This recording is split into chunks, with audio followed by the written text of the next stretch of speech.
Hello and welcome to Prudent Media. My name is Sachin Chatte and on this program we take a look at the latest releases. Today we will take a look at the only release of the week, which is called It Ends With Us.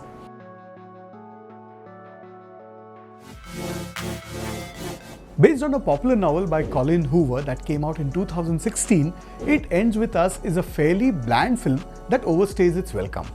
It has something important to say about abusive relationships, but instead chooses to focus on a dull and dreary romance, the kind we have seen in a zillion times before it cuts to the chase.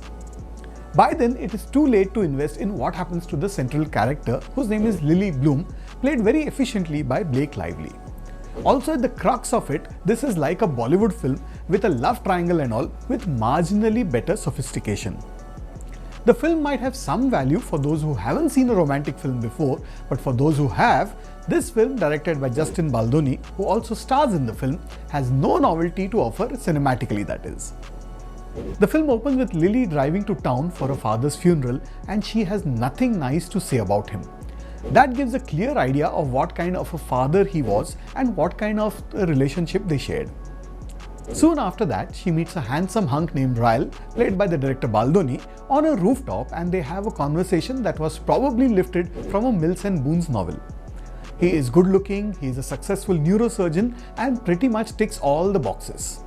First, there is just the flirting, but then it becomes romantic with some very cheesy lines. Sample this, where he says, "You want to go somewhere more private?" So she says, "To talk?" And he says, "Yes." And there are more cringeworthy dialogues like, "I want to meet the mother of the woman I love." Lily, meanwhile, opens a flower shop and sells a simple bouquet for $50. That's 4,197 rupees for a small bouquet. And at one point, her shop also makes it to the top 10 as published by a magazine. She gets help to run the flower shop from a friend played by Jenny Slate, who incidentally is Ryle's sister. While Lily's romance is in progress, we also see the story of her first love in flashbacks as a young adult. Again, it is very predictable and what can be said in a few minutes runs into almost a dozen scenes. Her first love's name is Atlas and he makes a comeback in her life, leaving Lily in a quandary.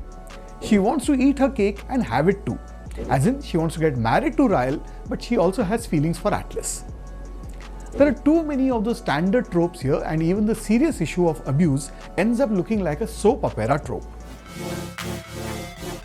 We are also told about the reasons as to what shaped their characters and their personalities, and it almost appears like an excuse rather than a reason.